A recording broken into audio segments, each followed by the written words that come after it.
자, 우선 첫 번째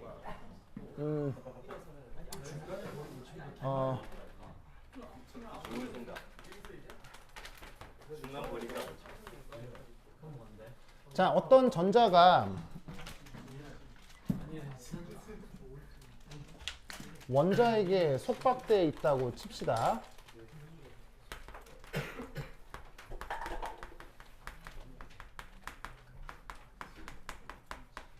그 전자의 여러 정보, 이 정보에 뭐가 있을 수 있냐면 뭐 위치, 뭐 운동량, 뭐 에너지 등등등, 알겠죠? 이런 정보들을 가지고 있는 함수, 그걸 뭐라고 부르냐면 오비탈이라고 합니다. 그래서 그 오비탈을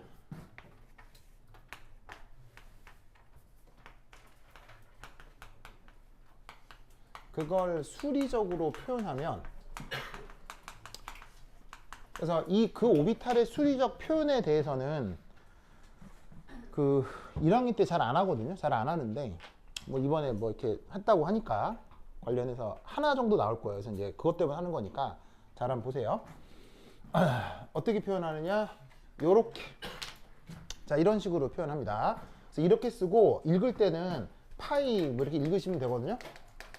그래서 이제 영어 아니고 그리스어 알파벳에서 온 표현이라 어떻게 쓰시면 되냐면 꼬불탱 쓰고 이렇게 그 중간에 이렇게 짝대기를 하나 그어 넣으시면 됩니다. 그러면 얘가 함수니까 함수는 당연히 뭐가 있어야 돼요? 함수는 뭐가 있어야 돼요? 무엇에 대한 함수인 거예요? 함수는 뭐가 있어야 함수가 돼요? 변수가 있어야 함수가 되겠죠? 그러면 그 변수가 뭐냐? 바로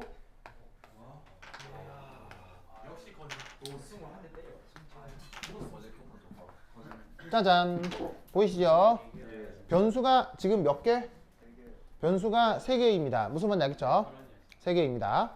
그러면 이 각각의 뜻은 뭐냐면 첫 번째 1, R, 이건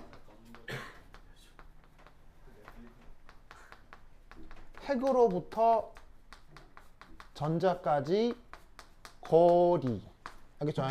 거리입니다. 그러면 핵에서부터 전자까지 거리를 표현하는데 3차원에 존재하는 모든 거리를 표현하고 싶다. 그러면은 변역을 어떻게 잡으면 3차원에 있는 모든 점을 표현할 수 있겠어요? 바로 얘는 양수이기만 하면 3차원에 있는 모든 점을 표현할 수 있겠죠? 됐죠? 그 다음에 두 번째 시타, 얘는 지축으로부터의 위도예요. 그래서 지축으로부터의 위도인지라 쉽게 얘기하면 북극이 0도고요. 그 다음에 남극이 몇 도겠어요? 180도. 이렇게 표현하는 그 좌표 체계를 시타라고 표현하는 거예요. 알겠죠? 이게 지구과학에서의 위도하고는 좀 달라요. 지구과학에서는 어디가 위도가 기준이에요? 적도를 0도로 두죠. 그래서 북이 90도, 남이 90도 이렇게 잡는데 수학에서는 북쪽이 0도예요. 무슨 말인지 알겠죠? 그래서 북극이 0도고 거기 또 1도, 2도, 3도, 4도에서 180도까지 아시겠죠? 그러면 3차원에 존재하는 모든 방향을 표현하려면 이 시타의 변역은 몇 도부터 몇 도까지면 되겠어요? 3차원에 있는 모든 각도를 표현한다면, 방향을 표현하려면 위도는 몇 도에서 몇 도로 정하면 3차원의 모든 방향을 표현할 수 있겠어요? 바로 0에서 파이까지. 알겠죠? 0에서 파이까지로 정하면 3차원에 존재하는 모든 위도를 표현할 수 있다고요. 알겠죠? 세 번째. 그러면 시타가 위도면 나머지 파이는 뭐겠어요? 파이. 얘는 경도겠죠? 그래서 얘는 X축으로부터의 경도예요. 그래서 X축을 0도로 잡고 1도, 2도, 3도, 4도 쭉 해가지고는 모든 방향의 각도를 표현하는 거죠. 그러면 역시나 3차원의 모든 방향을 표현하기 위한 이 녀석의 변역은 몇 도부터 몇 도겠어요? 그러면 얘는 몇 도부터 몇 도로 잡으면 모든 방향을 표현할 수 있겠어요? 0에서 2파이까지 잡으면 모든 방향을 표현할 수 있죠. 알겠죠? 그래서 이렇게 r 시타 파이라고 하는 요 세 개의 변수로 전자의 위치를 표현하는데, 그래서 지금 요 세트가 바로 전자 위치 표현인 거예요. 그걸 변수 세 개로 표현을 하는데 이 세 개의 변수가 성격이 이렇다. 그러니까 예를 들어서 원점에서 자 x, y, z로 어떤 위치를 표현할 수 있잖아요. 그죠? 원점에서부터 x축으로 몇 칸, y축으로 몇 칸, z축으로 몇 칸 이렇게 해서 위치를 표현할 수 있잖아요. 그래서 3차원에 있는 모든 위치를 표현할 수 있거든요. 여기 전자가 있다고 하면 되죠. x, y, z에 전자가 있다고 하면 되는데 이걸 어떻게 표현하냐면 원점에서 거리는 얼마고 그 다음에 z축에서 떨어진 위도가 얼마고 x축에서 경도가 얼마다로 이 위치를 표현할 수 있다고요. 무슨 말인지 알겠어요? 네. 그래도 된다는 거 알겠죠? 그러면 왜 직교좌표계를 안 쓰고 이런 식의 극좌표계를 쓰느냐? 극좌표계를 쓰면 수식 표현이 편해져서 그래요. 알겠죠? 그래서 기존의 직교좌표계가 아니라 이렇게 그 극좌표계를 쓴다라는 거 알아두시고요. 이때 3 파이에 대한 변수 분리 요거에 대한 정성적 이야기도 있습니다만 그냥 지금은 급하니까 결과만 말씀드리겠습니다. 결과만. 요 파이 변수가 뭐라고요? r 세타 파이 이렇게 되는데 이게 곱하기 너무 띄었구나. 여러분 안 지워도 돼요? 곱하기 이렇게 두 부분으로 나뉜다라고 가정합니다. 수학적으로 저렇게 가정해 줍니다.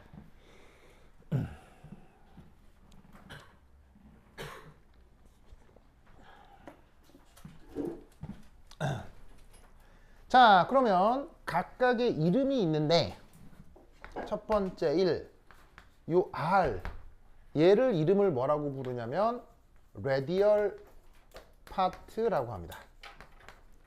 우리말 부분은 방사상 부분 방사상 함수 이렇게 번역하기도 하고요. 두 번째 Y라고 하는 녀석은 angular part라고 합니다. 우리말 부분은 번역은 각 부분. 그게 이런 식으로 그냥 인수분해 된다. 여기서의 이 곱하기는 특별한 의미가 아니고요. 그냥 인수분해 된다. 아시겠어요? 인수분해 알죠? 그럼 여러분 다차 방정식이 인수분해가 되면 수학적인 부담이 가중되어 훨씬 편해져요. 그거예요. 무슨 말인지 알겠어요? 자, 다 안 해보겠지만 얘는 어쨌건 수학적으로 편한 함수겠어요? 억수로 불편한 계산이겠어요? 억수로 불편하겠죠?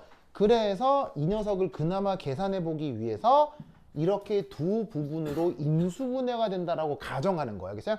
이게 오비탈에 접근하는 첫 번째 변수 분리라고 하는 미분 방정식적 테크닉이에요. 알겠죠? 그래서 변수 분리를 통해 각각 나타난 항들의 그냥 이름을 불러주는 거예요. 그래서 R이라고 되어 있는 부분은 radial part, Y라고 되어 있는 부분은 angular part. 아시겠죠? 이렇게 이름을 불러줍니다. 우리말 번역은 방사상 부분, 각 부분. 됐죠? 그런데 어떻게 인수분해가 되냐면 아주 놀라웠게도 이 파동함수에는 어떤 변수들이 있다고 했어요.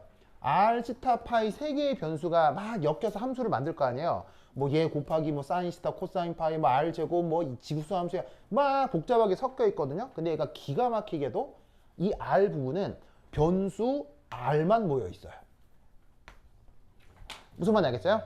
그래서 파동함수에 거리 변수가 들어가기는 하는데 그 거리 변수가 완전 인수분해에 대해서 독립적으로 앞으로 탁 굽혀져 있어요. 무슨 말인지 알겠어요?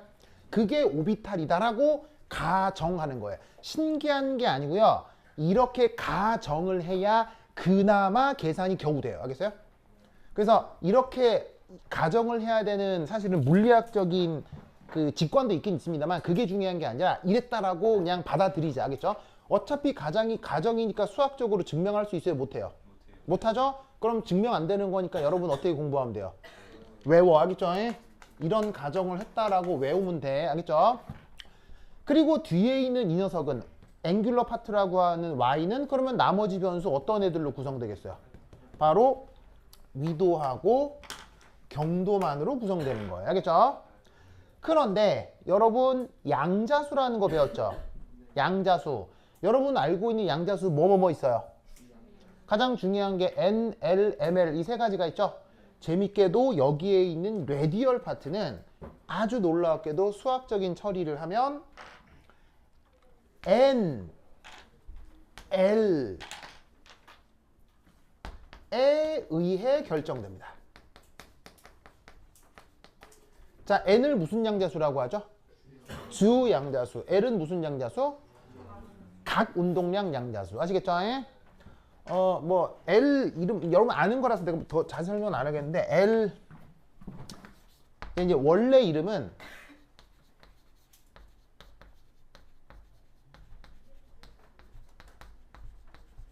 앵귤러 모멘텀 퀀텀 넘버예요. 이게 원래 표현이에요. 아시겠죠? L 이름이 뭐라고요? 앵귤러 모멘텀 퀀텀 넘버. 그럼 얘를 직역하면 앵귤러 모멘텀 물리시간에 뭐라고 번역해요? 각 운동량이라고 번역하죠. 퀀텀 넘버는 우리말로 양자수. 알겠죠? 그래서 가장 직역하면 각 운동량 양자수. 알겠죠? 이게 가장 직역인데 이거를 일제시대 때 어떻게 번역을 했었냐면 지금도 일본 책에는 이렇게 번역을 해요. 그래서 이제 이게 일제를 통해서 우리가 들어왔기 때문에 뭐 어쩔 수 없이 이 번역을 따르는 사람들도 있는데 얘를 부양자수 이렇게 번역하는 사람도 있어요. 왜? 일본이 이렇게 번역하니까. 알겠죠? 근데 좀 그렇잖아요. 그래서 요즘 이거하고 이거의 이제 완충을 이룬 번역이 방위양자수예요. 그래서 하이탑 같은데 부양자수로 돼 있다가 요즘 방위양자수로 바뀌는 처세인데 일반화학책 번역은 다 각운동량 양자수로 돼 있어요. 아시겠죠? 그래서 요즘은 각운동량 양자수, 방위양자수를 같이 써요. 알겠죠? 근데 가장 좋은 건 원어를 쓰는 게 좋아요. 앵글러 모멘텀 퀀텀 넘버가 제일 좋은 표현이야. 알겠죠? 그래서 하여튼 L은 앵글러 모멘텀 퀀텀 넘버. 알겠죠?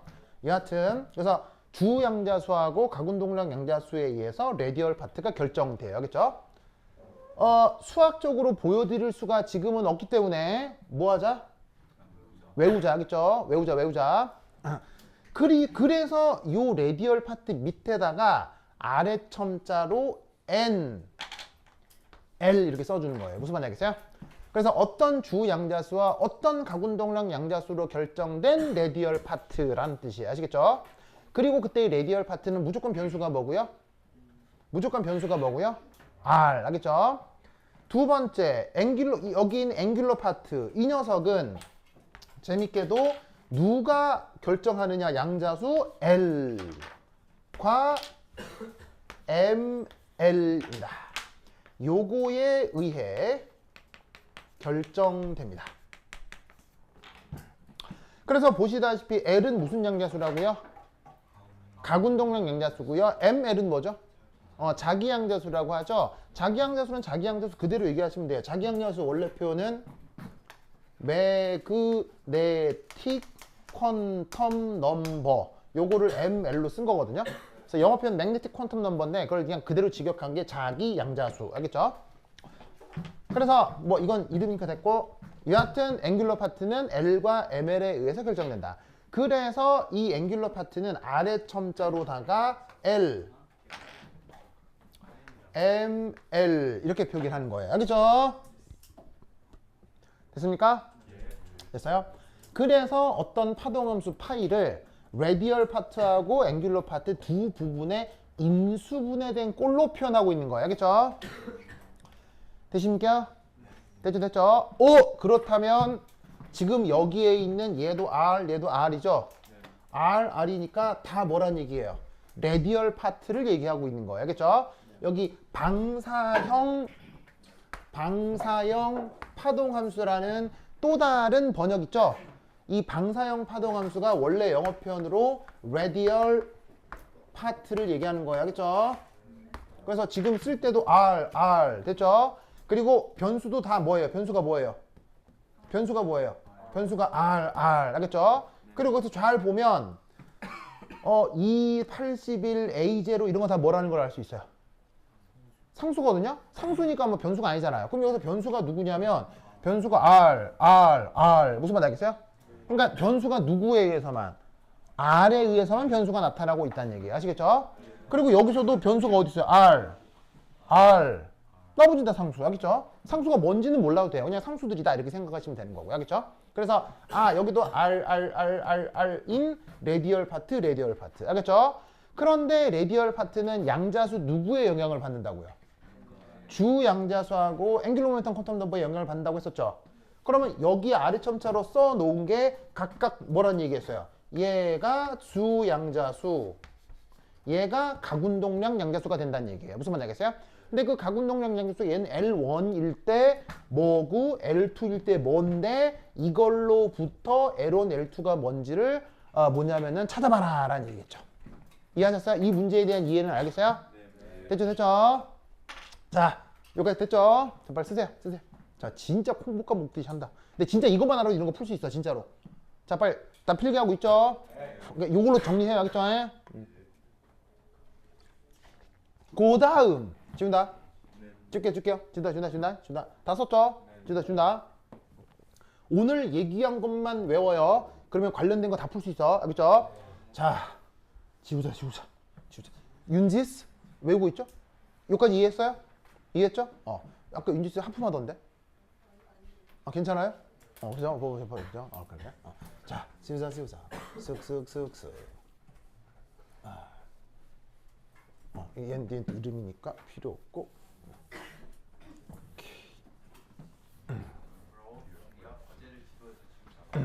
그 다음 이게 3번 맞아요? 그 다음 내용 동그라미 뭐예요? 그 다음 3, 4 4예요? 4 한결스 보고 있나? 누구 보고 있는 거야? 한결스 경환스. 오케이. 한결스 경환스.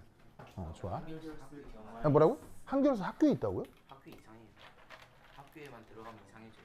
왜요? 몰라요. 그래요? 한결 경환 소리 잘 들려요? 잘 들려요?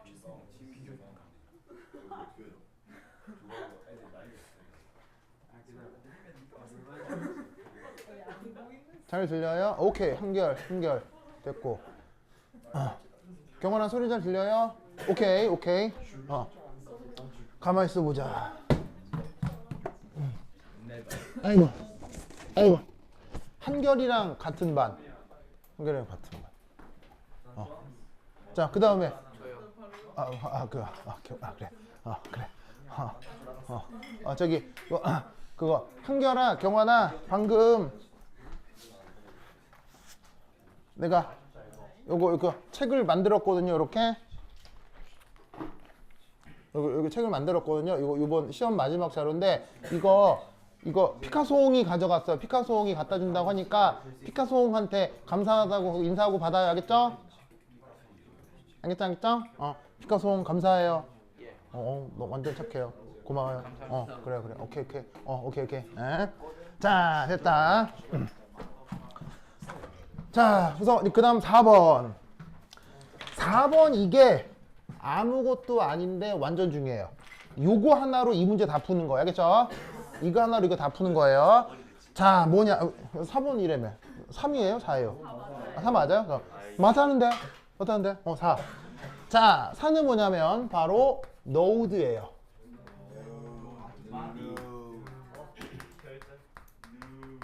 자, 노드의 뜻이 뭐예요? 아니, 노드니 번역하면. 노드 번역하면. 번역은 마디고요. 뜻은 멍미. 노드의 뜻이 뭐예요?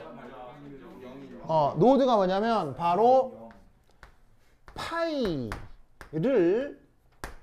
0으로 만드는 조건이에요. 알겠죠? 자, 파이가 오비탈을 뜻하는 파동함수라고 했었죠? 마디라고 하는 게 뭐냐면 그 파동함수의 값을 0으로 만들어주는 조건을 노드라고 해요. 알겠죠? 그런데 함수값이 0이 되다 보니까 결국 어떻게 되냐면 이 조건에선 전자 발견 확률도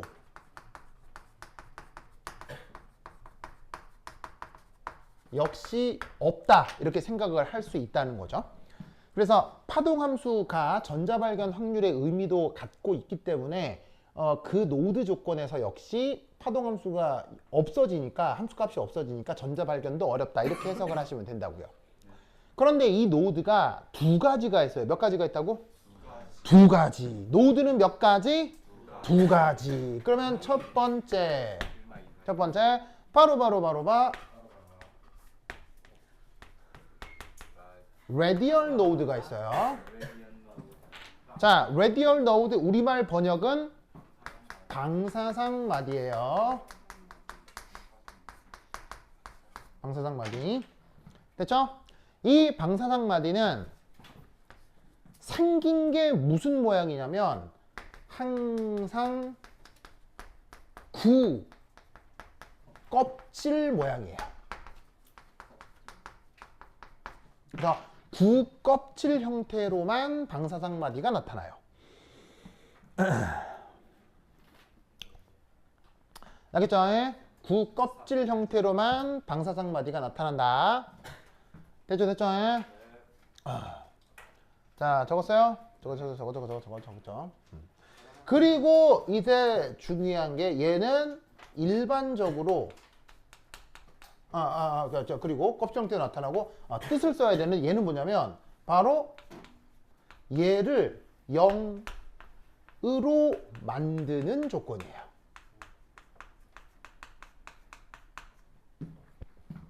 자, 예를 들어서 어떤 함수가 있는데 x하고 y로 인수분해가 됐대요. 그럼 얘가 0이 되는 조건은 뭐예요? x가 0이거나 혹은 y가 0이거나. 됐죠? 그런데 노드라고 하는 게 뭐예요? 이거를 0으로 만드는 조건이잖아요. 그럼 얘는 뭐하고 뭐로 나눠요? 레디얼 파트하고 앵귤러 파트로 나누죠. 그러면 얘가 0이거나 얘가 0이거나. 알겠어요? 그러면 레디얼 파트를 0으로 만드는 조건, 그걸 노드 중에서도 하필 레디얼 파트라고 하는데 모양이 무슨 모양이다? 항상 구껍질 모양이다. 알겠죠? 그러면 이때 얘는 놀라웠게도 일반적으로 어떻게 된다? n 빼기 l 빼기 1개예요. 이게 시험에 가장 중요하게 등장해요. 이걸로 모든 문제를 푸는 거예요. 알겠어요? n 빼기 l 빼기 1개. 그럼 여러분은 일반적으로 파동함수 혹은 슈레딩거 이쿠에이션을 풀 수리적 능력은 아직 없잖아요. 그럼 이 말은 이거 어쩌라는 얘기예요? 외워라. 자, 모양이 무슨 모양? 구껍질 모양. 어떻게? 구껍질 모양 어떻게? 외워라. 알겠죠? 외워라. 외우면 끝. 알겠죠? 외워라. 자, 그러면 레디얼 노드 했으니까 두 번째는 당연히 쿵짝이니 무슨 노드도 있어야 되겠어요? 바로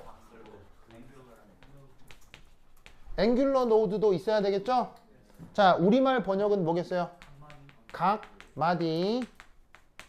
그럼 얘는 항상 다시. 그럼 얘는 정의가 뭐냐? 앵귤러 파트를 0으로 만드는 조건이에요.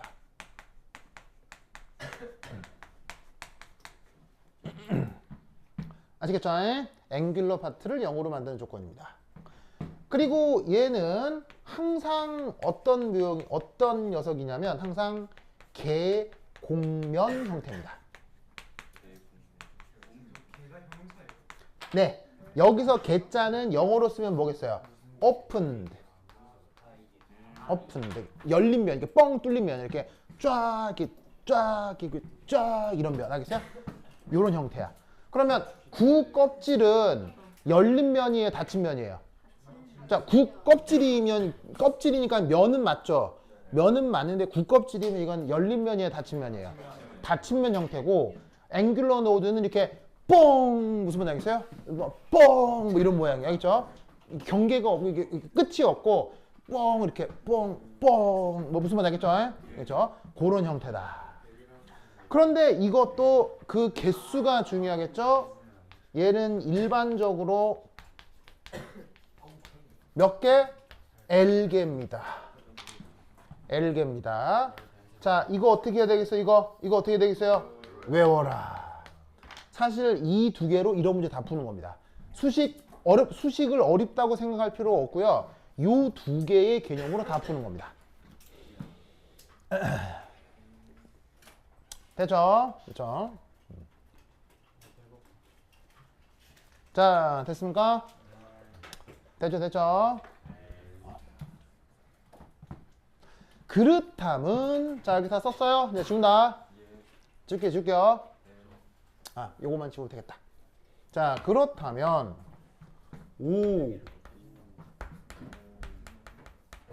지금의 경우 첫 번째 1 A R equal 0으로 둔다면 뭘 찾는 조건이에요? R equal 0이라고 두는 건 뭘 찾는 조건이에요? 바로 레디얼 노드를 찾는 과정이죠. 그러면 요것의 경우, 자, 구체적으로 다 안 구해봐도 돼요. 해가 몇 개 나와요? 아니, A. 에서 요거의 경우 몇 개의 해가 나올 수밖에 없어요. 아니, 그냥 0 하라고요, 0. 0 하면 0 하는 해가 몇 개 나오냐고요. 자, 상수니까 0하고 관계 있어 없어요? 없죠. 지수함수는 0 돼요 안 돼요? 불가능하죠. 누구만 0 될 수 있어요? 여기만 0 될 수 있잖아요. 몇 차 방정식이에요? 2차 방정식이니까 해가 몇 개예요? 2개. 알겠어요? 그러니까 어떻게 되냐면 의 경우 해가 2개 나타나는 거죠. 맞습니까? 맞죠? 맞죠?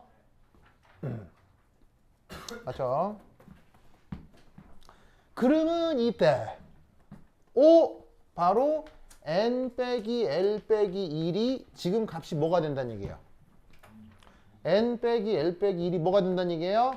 2가 된다 이런 얘기죠. 됐습니까? 그런데 지금 문제에서 m은 3을 뭐라고 뒀어요? 아니 n을 뭐라고 뒀어요? 지금은 주양에서 3이라고 뒀잖아요. 그럼 이때 여기서 l은 얘가 지금 l이 바로 저기 있는 L1이 될 텐데 값이 뭐가 되겠습니까? 값이 0이 된다 이런 말이죠. 되십니까? 그러면 L이 0일 때를 무슨 오비탈이라고 하죠? 바로 S 오비탈이라고 하는 거죠. 무슨 말인지 알겠죠? 됐습니까? 그렇다면 이때 저기에 있는 저 A 이게 다른 말로 뭐다? 3s 오비탈을 뜻하는 거예요. 알겠죠? 어떻게 찾는 건지 알겠죠? 주형에서 3은 주어졌겠다. 여기에 있는 얘를 0으로 만드는 조건을 찾으면 근이 2개다. 그럼 그걸로부터 각운동량 양자수가 얼마인지를 찾을 수가 있다 이런 얘기죠. L이 바로 뭐다? L1이 지금은 0이다. 됐죠? 그 다음 자 이제 여기 줄게요. 중간에 줄게요. 지우사 쓱쓱쓱쓱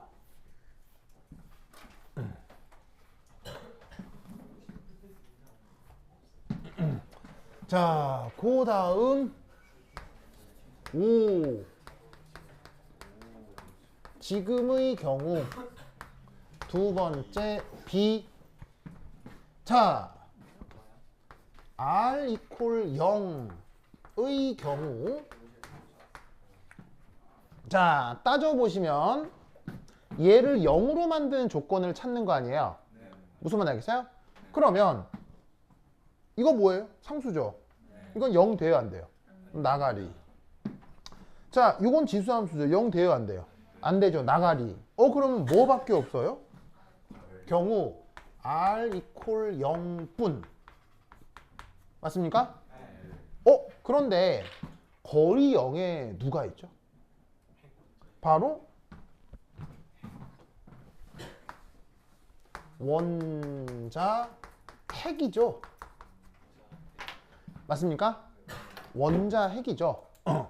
그러면 원자 핵에서 보시다시피 원자 핵에서 전자가 원자 핵에서 노드가 나타난다면 원자 핵이라고 하는 거는 전자 존재의 물리적 의미가 있어요, 없어요?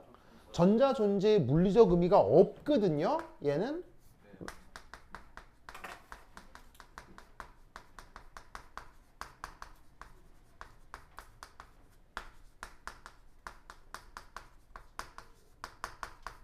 그렇다는 것은 바로 얘가 뭐다? 레디얼 노드가 없다는 뜻이에요. 무슨 말 알겠어요? 굳이 계산을 했는데 R이 0이다. 이건 마치 너무 당연한 근이 나오는 거예요. 무슨 말 알겠어요? 그 왜 방정식 풀 때 그냥 너무 당연한 근 나오는 걸 뭐라고 하지 그런 걸? 뭐 있었잖아. 왜? 항등식 뭐 그런 항등식 같은 개념이 되는 거예요. 그래서 이런 경우는 레디얼 노드가 없다고 보면 되는 거죠. 아시겠죠? 그러면 이때 레디얼 노드 개수 n 빼기 l 빼기 1이 얼마란 얘기예요? 0이란 얘기겠죠? 그런데 지금 n은 얼마예요? n은 얼마예요? 3이죠? 그럼 여기에 있는 l이 뭐겠어요? l이 2가 된다 이런 얘기죠. 아시겠죠? 그럼 결국 저기에 있는 이 B 이 녀석은 자 그럼 결국 L2, L2인데 얘가 2라는 얘기는 얘가 무슨 오비탈이라는 얘기예요? 바로 D 오비탈이라는 얘기겠죠. 알겠죠? 됐습니까? 그래서 저기 주어져 있는 요 놈은 바로 3D 오비탈입니다. L2는 여기서 2고요. 저걸 얘기하는 것이다. 아이고 좋아 됐죠? 이렇게 생각해 주시면 되겠습니다. 자, 그 다음 자 그래서 앞에 있는 건 3S고 뒤에 있는 건 3D죠. 그래서 이제 이렇게 결정하면 되는 거고 거기 붙어 있는 새끼 문제에 뭐 이런 게 있네요. 자 여기 줄게요. 여기 준다. 여기 줄게요. 준다. 줄게요. 지우자.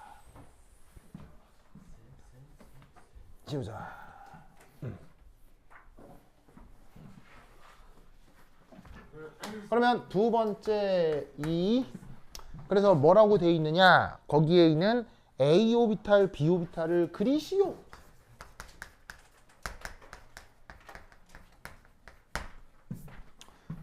자, 그럼 여기에 있는 A 오비탈, B 오비탈 그리라네요. 그럼 A가 뭐예요? 3S고 B가 3D죠. 이걸 각각 그려보라는 얘기입니다. 자, 그럼 첫 번째 1, A 바로 3S. 자, 여기서 아까 얘를 0을 만드는 조건으로부터 레디얼 노드가 몇 개라는 걸 알 수 있었죠? 레디얼 노드가 2개라는 거 알 수 있었죠? 기억납니까? 그러면 그 레디얼 노드 2개를 3S 오비탈에 대해서 어떻게 그리느냐? 이렇게 그립니다.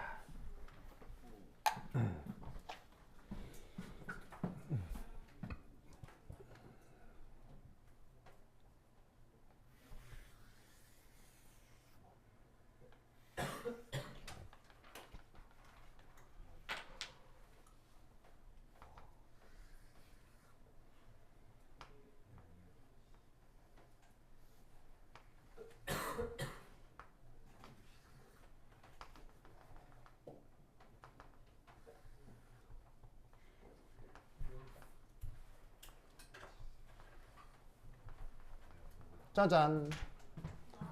요렇게 구 여러 개가 겹쳐져 있는 것처럼 그리거든요. 그럼 여러분 여기 요 무게중심에 누가 있다는 얘기겠어요? 요 무게중심에 여기에 핵이 있다는 얘기고요. 원점에 핵이 있다는 뜻입니다. 아시겠어요? 그럼 거기에 뭔가 구가 켜켜이 붙어 있죠. 여기 왜 이게 계속 마치 그 왜 그 러시아 인형 마트로시카인가? 마트로시카 맞아요? 이름? 왜 이렇게 열면 또 있고 또 있고 또 있고 그런 것처럼 이 구 껍질이 켜켜이 들어 있는데 이때 핵으로부터 첫 번째 구 껍질 안에 들어 있는 모든 위치에서는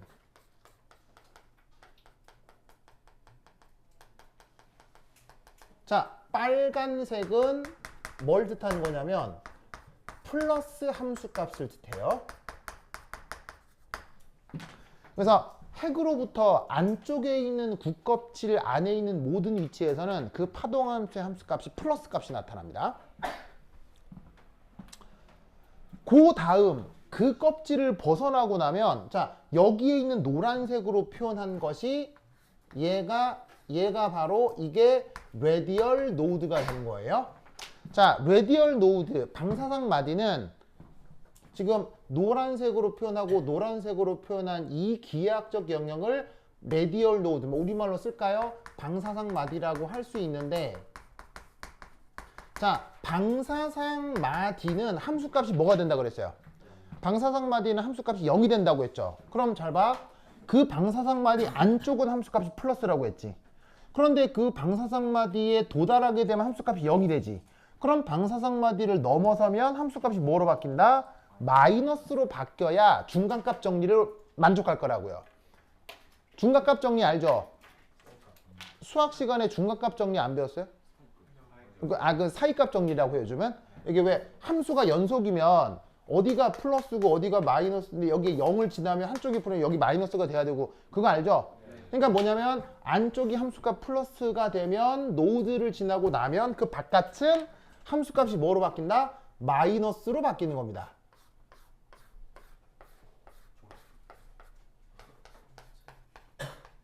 그래서 이렇게 파란색으로 표현한 건 마이너스 함수값을 내가 지금 구현해서 그릴 거예요. 됐죠? 그러니까 마치 뭐랑 똑같은 거냐면 여러분 팥빵 알죠? 팥빵. 팥빵을 이게 들고 이게 앙 베어 물면 안에 빨간색 팥 앙금이 들어 있잖아요. 그리고 그 바깥에 밀가루빵이 덮고 있죠. 그런 모습이라는 거예요.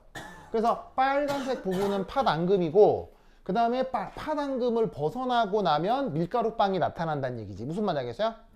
그리고 당연히 앙 베어 물면 이게 눈으로 봤을 때 아, 요까지는 팥 앙금인데 여기까지는 빵이구나 라고 하는 그 경계가 보이겠지. 그 경계를 노드라고 생각하면 된다고. 무슨 말인지 알겠어요? 그런 식으로 나타나 있는 거야. 그런데 지금 봤다시피 여기에 있는 3s 오비탈은 레디얼 노드가 몇 개야? 지금 2개잖아. 2개니까 그 함수값의 부호가 바뀌어야 되는 조건이 한 번 더 나타나는 거지. 그러면 플러스다가 마이너스인 게 노드를 지나면 또 뭐가 되겠어요? 다시 플러스가 되겠지?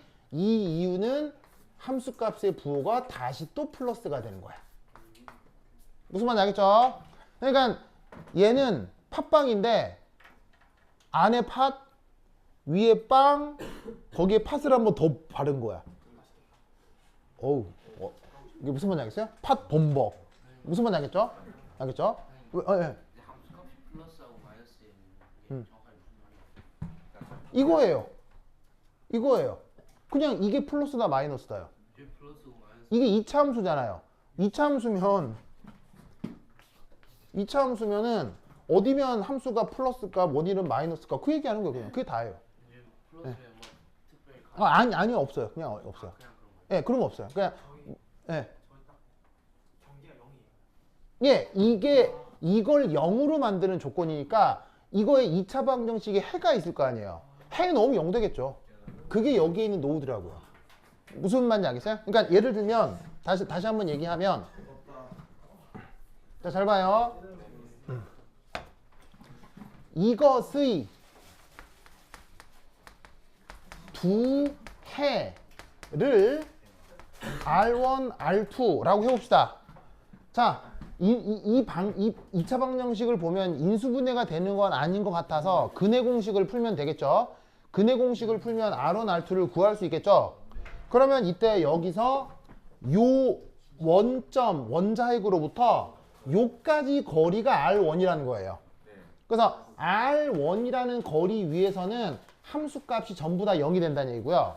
여기서부터 요까지 거리가 R2인 거예요. 그 위에서의 모든 위치에서는 함수값이 0이 된다는 뜻으로 받아들이면 된다는 얘기죠.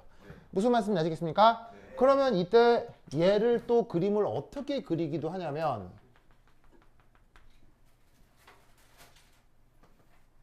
자, 0. 자, 여기 누구죠? 핵이죠. 자, Y축에 저기에 있는 주양자수 3, 가군동량 양자수 0, 3s 오비탈의 이 레디얼 파트를 그려보자. 이런 거 시험 나와요. 이거 시험 나와야겠죠? 그럼 이때 그림이 어떻게 그려지는 거냐? 자, 핵이고 여기가 핵으로부터의 거리예요. 그게 여기서 자, 요 거리가 R1 레디얼 노드였죠.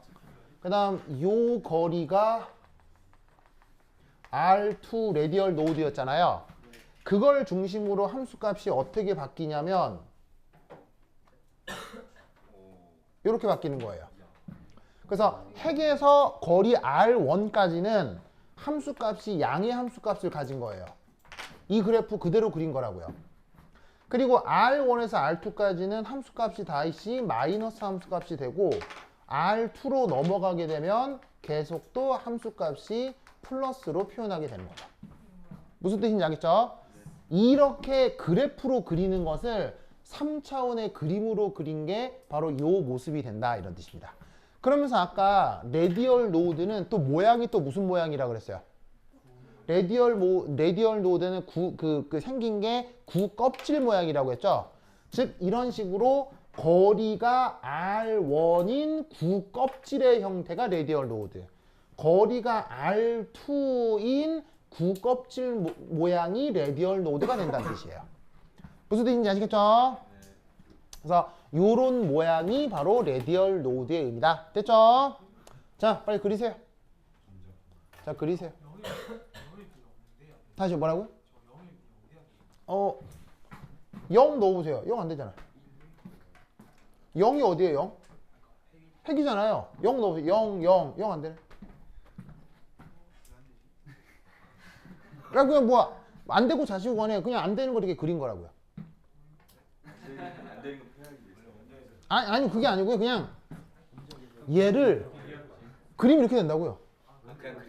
예, 얘를 그림이 이렇게 된다고요. 여러분 어떤 함수가 있으면 함수 그림으로 그리는 거 알죠? 어떻게 한 번 미분하고 두 번 미분하면 극대점도 찾을 수 있고 극소점 찾을 수 있고 변곡점 찾을 수 있잖아요. 얘 그림이 이렇게 된다니까요. 없어요. 그냥 함수값이에요. 그냥 함수예요. 아니 그냥 아니 y 이퀄 x 플러스 1 어떻게 그려요? 이렇게 그리잖아요. 이게 의미가 있어요? 그냥 y 이퀄 x 플러스 1 그리면 이거잖아요. 여기에 무슨 의미가 있어요? 없잖아요. 아, 왜 식을 그냥 그린 거라니까요? 그냥 식이에요? 예. 그냥 아무런 의미 없는 식이에요. 우선은. 예. 네. 아니 아직 그런 얘기 하지도 않았어요. 그런 얘기 하지도 않았어요. 그냥 아니 그냥 이걸 이렇게 그렸다고요. 이걸 이렇게 그렸다고요. 그냥 이걸 이렇게 그렸다고요. 지가 저렇게 그린 거. 난 그거 말고는 아무 말도 안 했어요. 그거 말고는 아무 말도 안 했다고요. 이거 말고는 아무 말도 안 했어요. 알겠어요? 그냥 y 이퀄 x 플러스 1 그리면 어떻게 돼요? 그냥 함수. 이거잖아요. 이거 그리면 이렇게 된다고요. 무슨 말인지 알겠어요? 그거를 3차원의 구형의 형태로 그리면 이렇게 바꿀 수 있다고. 알겠죠? 아직 내가 전자 발견 확률 어쩌고 저쩌고는 한마디도 안 했어요. 알겠어요? 한마디도 안 했어요. 그냥 이거야. 알겠죠? 그냥 이거야. 됐죠? 그래서 지금 레디얼 노드 몇 개 나타나고 있어요? 레디얼 노드 2개 나타난 그 모습까지도 그냥 그림 그린 거예요. 그냥 물리적 의미를 전혀 생각하지 말고요. 그냥 얘를 가져다가 한 번 미분해서 극대점, 극소점 찾았고요. 두 번 미분해서 변곡점 찾아서 그림 이거라고요. 끝! 끝! 다른 건 없어요. 알겠어요? 다른 건 없어. 다른 건 없어. 핵으로부터의 거리가 아니어도 돼요. 그냥 변수 R에 대해서. 예. 어디. 아, 이거요? 그냥 이런 함수요. 아까 한 거 그거를 여기 예, 그냥 아까 갑자기 도입한 레디얼 파트라고 하는 함수가 있었잖아요. 그냥 이 그림 이거라고요. 예, 레디얼 파트. 그럼 뭐예요, 그거? 아, 이미 써놨잖아요. 방사형 파도감수 레디얼 파트. 저기 동범아 지난 1시간 동안 어디 갔었어요? 이게 알이 이게 나오는데 그러면 알고 명대 아니죠? 명대는 아니 그 얘기는 안 했다고요 아직. 내가 그 얘기 안 했다고. 그 얘기 안 했다고. 그 얘기 안 했다고. 자, 우선 요까지 됐죠? 자, 그래서 요 자체로는 물리적 해석을 전혀 하지 않고 그냥 이 그림을 그대로 수식을 그대로 그림으로 옮긴 거예요. 알겠죠? 근데 그렇게 옮긴 것에 대해서 우리가 이제 실용적으로 뭐겠어요? 실용적으로 의미를 찾아야 되겠죠. 그때 이런 그래프에다가 비용, 매출 이렇게 쓰는 거라고요. 뭔 말인지 알겠어요? 비용이 얼마일 때 매출이 얼마였다. 이렇게 의미를 부여하듯 이제 여기다가 뭔가 의미를 부여해보자 이런 얘기죠. 아시겠죠? 그럼 여기에 의미를 부여할 때 이제 여기에 의미를 부여하기 위한 물리학자들의 노력이 있었겠죠. 그때 보온이라고 하는 어떤 기가 막힌 물리학자에 의해서 여기에 물리적 의미를 부여하는 방법에 대한 수리적 방법을 개발하게 된 거예요. 자, 어떻게? 요렇게.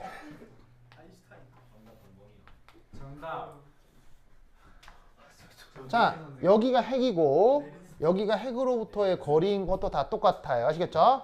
이때 여기서 요 레디얼 파트 있죠? 이거를 제곱해요.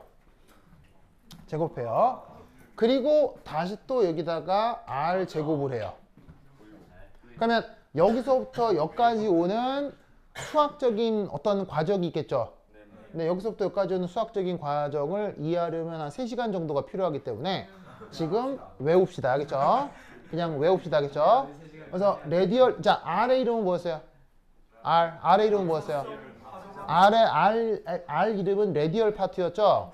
이거를 제곱해요. 그러면 그냥 이걸 제곱하라는 거예요.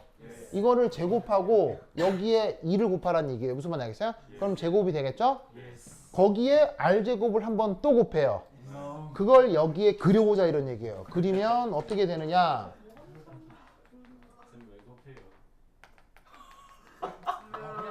그 얘기는 뒤에서 할게요. 어쨌건 이렇게 했다고 치자. 그러면 그래프가 어떻게 되느냐?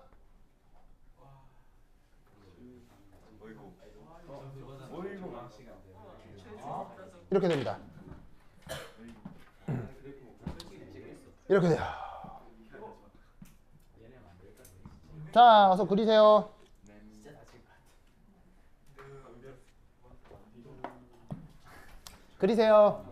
그리고 그리면서 외우세요.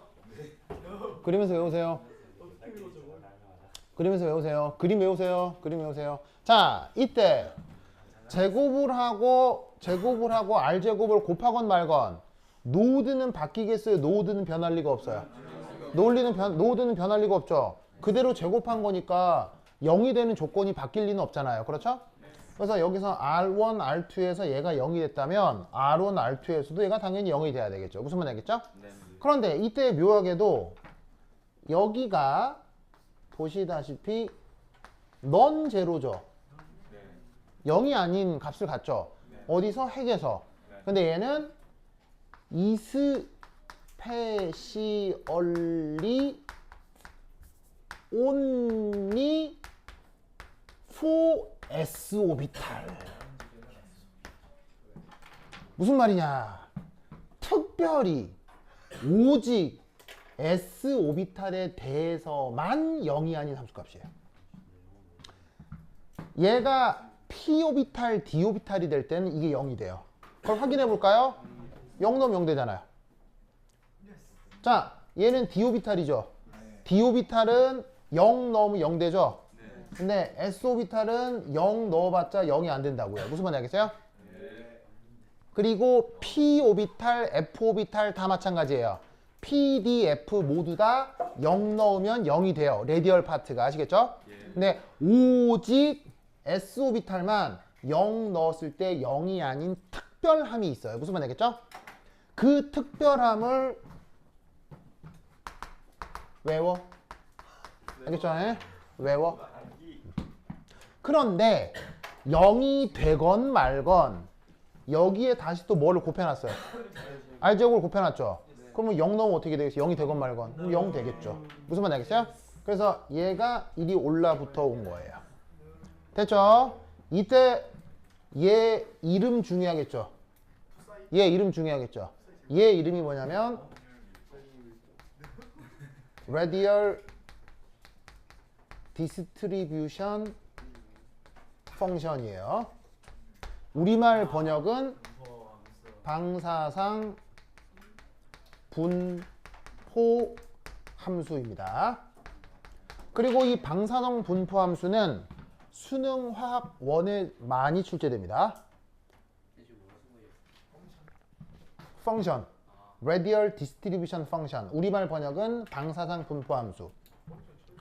처음 들어보는 말 같겠지만 수능에도 출제됩니다. 이건 알겠어요? 수능에 나옵니다. 수능 화학 1에 나오기 때문에 여러분들도 이걸 알아야 돼요. 알겠죠? 그런데 수능 화학 1에서는 이 이름이 아니라 다른 이름으로 나옵니다. 어떤 다른 이름으로 나오느냐? 바로 전자 발견 확률로 나옵니다.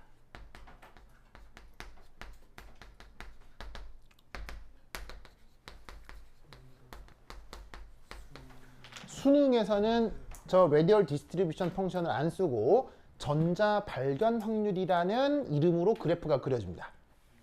그러면 그게 우리가 배운 radial distribution 펑션이다라고 알아두시면 돼요. 알겠죠? 그래서 이게 저기에 있는 3s 오비탈을 온전하게 다 그린 겁니다. 그러면 전자 발견 확률이라는 게 뭐냐? 바로 이겁니다. 얘는 예를 들어 여기서부터 여기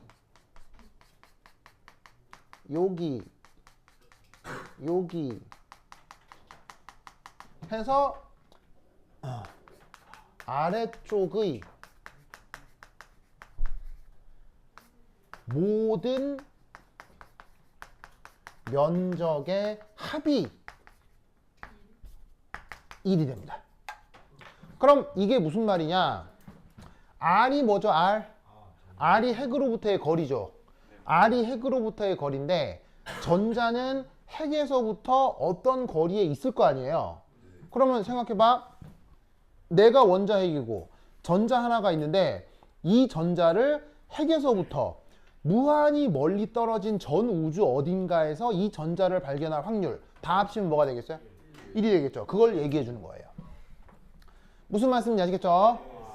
그래서 이 뒤가 지수함수잖아요. 지수함수는 음수 될 수 있어요? 음수 안 돼요? 이게 지수함수의 제곱이 돼버리면 음수가 안 되겠죠. 그래서 함수가 어디서 끝내요? 계속 연장되는 수렴함수예요. 수렴함수라고요. 그 모든 수렴한 값을 다 더하면 1이 된다 이런 뜻이죠. 아시겠죠? 됐습니까? 그러면 이때 자 안쪽에 있는 요 구껍질은 뭐라고 그랬죠? 안쪽에 있는 구껍질은 radial node라고 했죠. 두 번째 껍질 뭐라고 했죠? 두 번째 껍질 radial node라고 했죠. 그런데 내가 세 번째 그려놓은 요 구 있죠. 이건 뭐냐면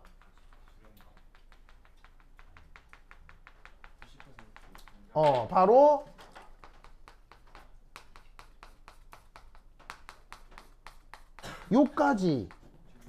요까지 이 면적 다 더한 것이 0.9입니다.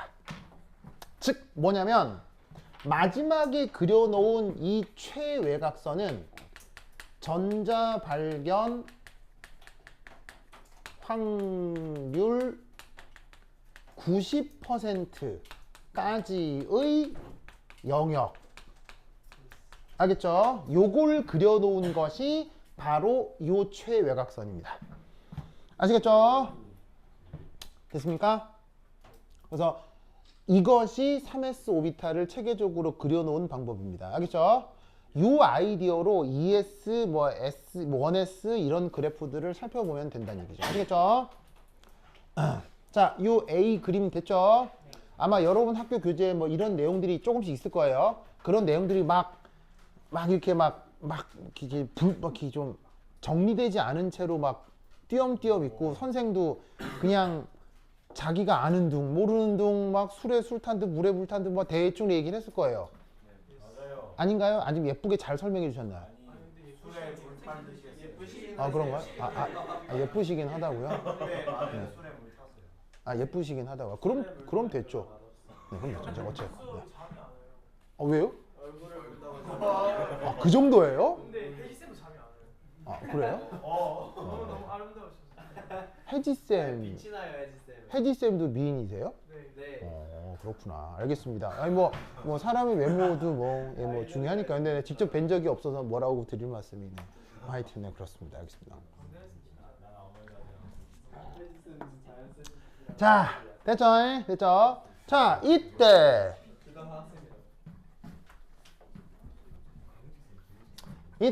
여기서 참고로 퀴즈 3S에서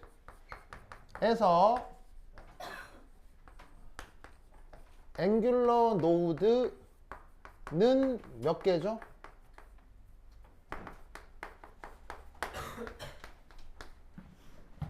(3s) 오비탈에서 앵귤러 노드는 몇 개죠?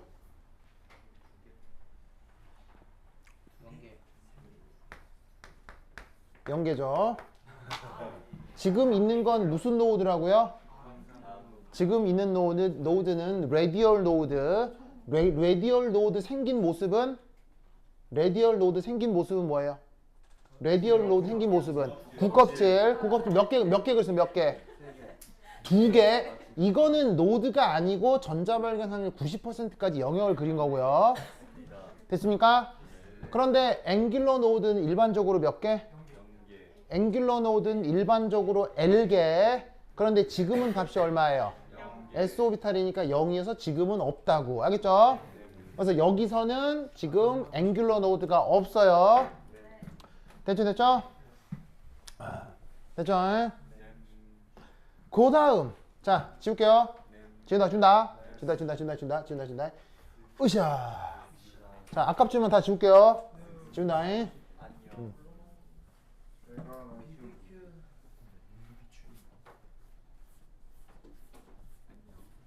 왜 이렇게 춥냐고요? 에어컨을 켜서 그래요. 끄면 돼요.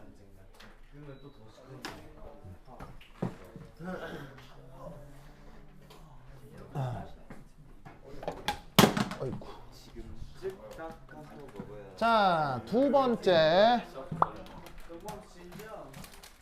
자, 두 번째는 뭐냐면, 두 번째는 예를 들어 지금은 안 나왔지만 EP 오비탈을 한번 그려볼게요. 아시겠죠? EP 오비탈. 자, EP 오비탈은 우선 잘 봅시다. EP 오비탈은 우선 여기서 분석을 해보면 n 빼기 l 빼기 1이 얼마예요? EP라고 하면 n 빼기 l 빼기 1이 얼마예요? 계산하세요. 0개라는 거 알겠죠? 그 다음 l이 얼마예요? 1이라는 걸 알겠죠? 자, 그래서 EP 오비탈은 레디얼 노드 몇 개 있어요?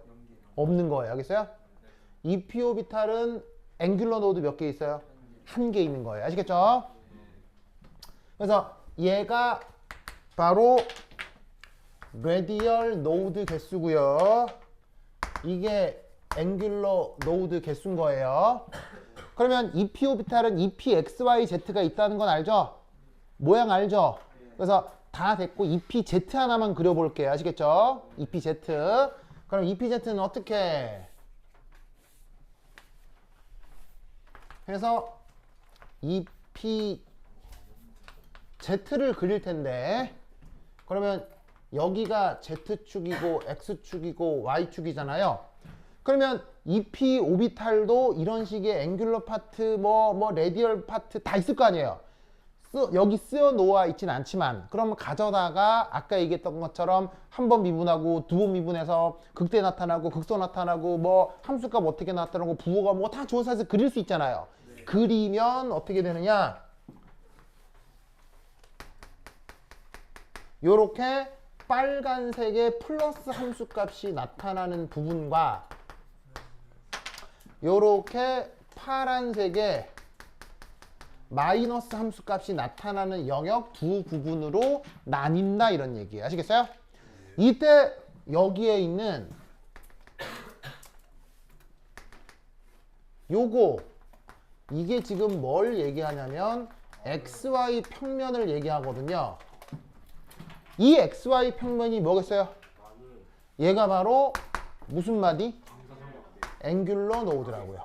방사상 노드는 없다고요. 방사성 노드는 없다고요. 이 XY 평면이 앵귤러 노드라고요.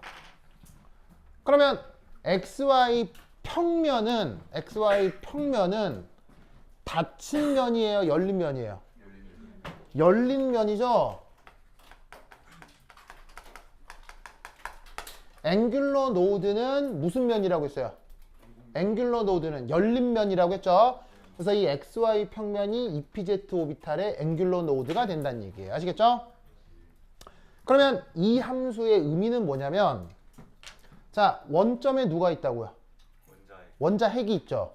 그럼 내가 엔트맨이 돼가지고 원자핵 위에 올라섰다고 치자 이런 말이에요. 그럼 원자핵 위에 올라가서 EPZ 오비탈을 구경할 수 있잖아요. 그럼 어떤 모습이 나타나느냐? 내가 하늘을 약간 고개를 들어. 그걸 들면 시뻘 건 거야. 무슨 말 알겠어요? 시뻘게. 그러다가 이제 고개를 좀 낮출 수 있겠지. 0도에서부터 1도, 2도, 3도 낮추면 이 시뻘건 게 점점 옅어져. 시뻘건데 시뻘고 점점 옅어지다가 여전히 빨갛긴 해. 근데 점점 옅어지는 거지. 옅어지다가 0도가 돼. 0도가 되면 왜요? 그러니까 그런 거 안 됩니다. 궁극주의 안 됩니다. 궁극주의 안 됩니다. 그렇지 안 됩니다. 네.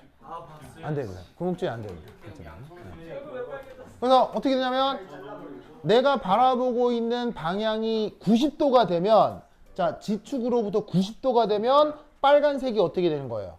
빨간색이 싹 사라지면서 어떠한 함수값도 나타나지 않는 거예요. 무슨 말 알겠어요? 그러다가 90도에서 91도가 되면 갑자기 푸르딩해지는 거야. 무슨 말 알겠어요? 푸르딩해지는 거야. 그러다가 92, 93, 94 할수록 그 파란 게 더 파랗다가 내가 완전히 남극을 바라보게 되면 새파래지는 거라고. 무슨 말 알겠죠? 그걸 그림으로 그린 게 이거야. 그러면 내가 Z축에서 90도 방향으로 어디를 보건 간에 빨간색, 파란색 색깔이 나타나 안 나타나? 안 나타나는 것을 앵귤러 노드라고 하는 거야. 무슨 말 알겠죠? 되십니까? 그러면 이때 시험에 제일 많이 나오는 거 3P.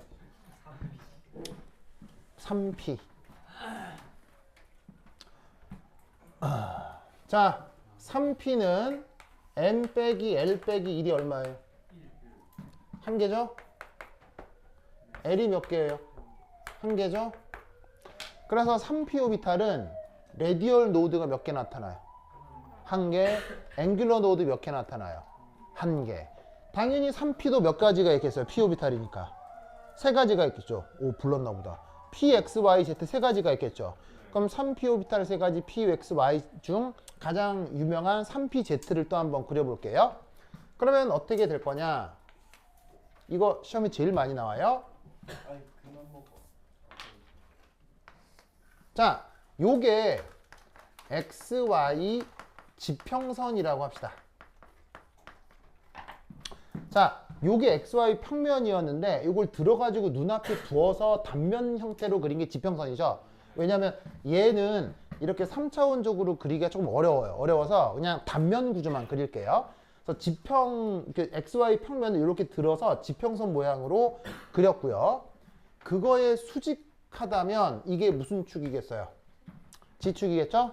이때 보조선으로 구를 하나 그리고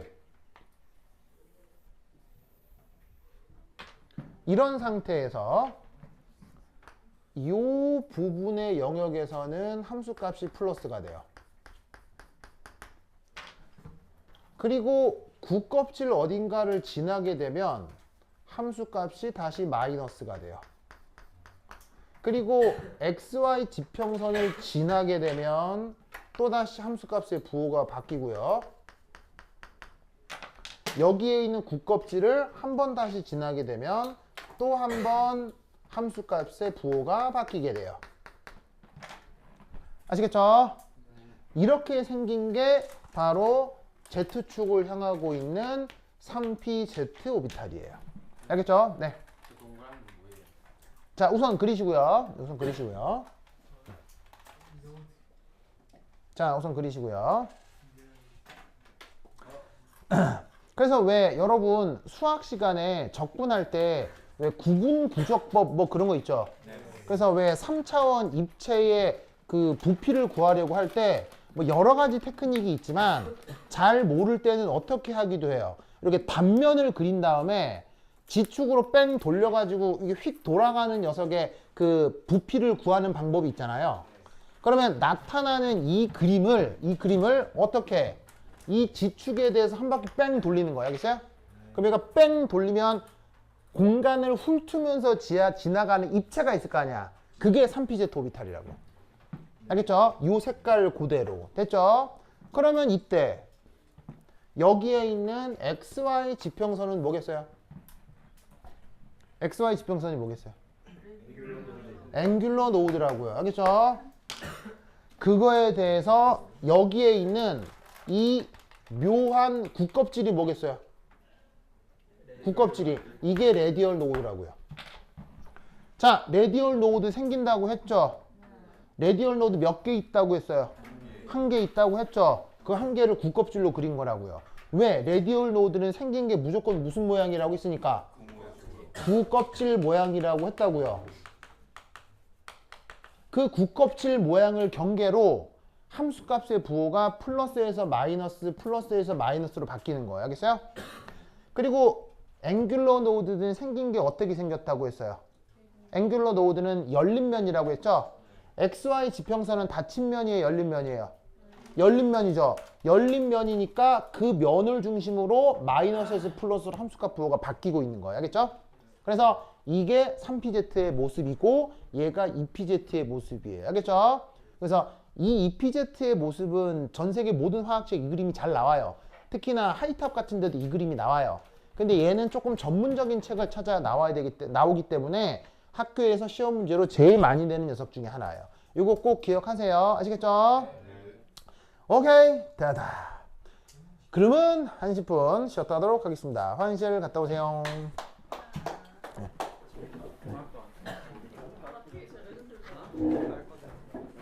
오, 너무 많이 찍었다.